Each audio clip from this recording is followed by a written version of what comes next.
രാവിലെ തന്നെ കെട്ടിച്ചങ്ങോട്ട് പോകും. എന്നാലും എന്തെങ്കിലും ഒന്നേ തൂടെ അതുമില്ല. നമ്മളെല്ലാം വീട്ടിൽ ഇങ്ങനെ തന്നെ. എന്താണ് ഖദീജ ഒറ്റക്ക് എന്നെ വിഷയം പറയുന്നു? ആ നീയാ എന്താ പറയണ്ട്. നമുക്കൊരു മോളുണ്ട്. രാവിലെ എന്നെ കെട്ടിച്ചമ്മനോട്ട് പോവും, വൈകുന്നേരം വരും. അതുവരെ ഞാനും എൻ്റെ മാപ്പിളയും ഓളെ കുഞ്ഞിനെ നോക്കണം. മുമ്പെല്ലാം ഓളെ നോക്കണ്ടു, ഇപ്പൊ ഓളെ കുഞ്ഞിനെ നോക്കണം. ഓളിപ്പം എന്തിനാ പഠിക്കുന്നു? അമ്മപ്പ എന്തെല്ലോ പഠിക്കുന്നുണ്ടെന്ന് പറഞ്ഞിനി.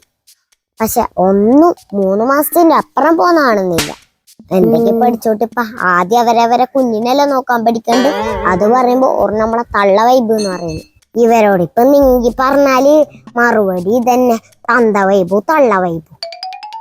നമ്മളപ്പം മക്കളോട് പറയുമ്പോ അതോറ മാപ്പിളുടെ തീരുമാനം. ഇനി മോൻ്റോളോട് എന്തെങ്കിലും പറയാന്നെങ്കിലോ അമ്മായി അമ്മ പോയി. ഇവരെല്ലാം വളർത്തിയിൽത്താക്കല നമ്മളെ പണി. ഓറോടൊന്നും മുണ്ടിക്കൂടാ. അതിനിപ്പോഴത്തെ പിള്ളേർക്കൊന്നും മംഗല കഴിക്കാൻ താല്പര്യമില്ല എന്നല്ല പറയുന്നു. ഞാൻ ഒരു കാര്യം പറയട്ടാ, കുഞ്ഞിനെ നോക്കാൻ കഴിയാത്തവരെല്ലാം മംഗലം കഴിക്കാൻ എടുക്കല്ലേ നല്ലത്. എന്നാ പേരുന്ന ഖദീജ, കുഞ്ഞിന്റെ അതിൻ്റെ ഉള്ളിൽ പണിന്ന് വെച്ചെന്ന് അറിയില്ല. പോയി നോക്കി നോക്ക്. വീഡിയോ ഇഷ്ടപ്പെട്ടവരെ ഒന്ന് ഫോളോ ചെയ്യിപ്പാ. ചതിച്ചല്ല വാഴ കുലച്ചില്ല വാഴ ഉപയോഗശൂന്യ ഭൂമിക്ക്.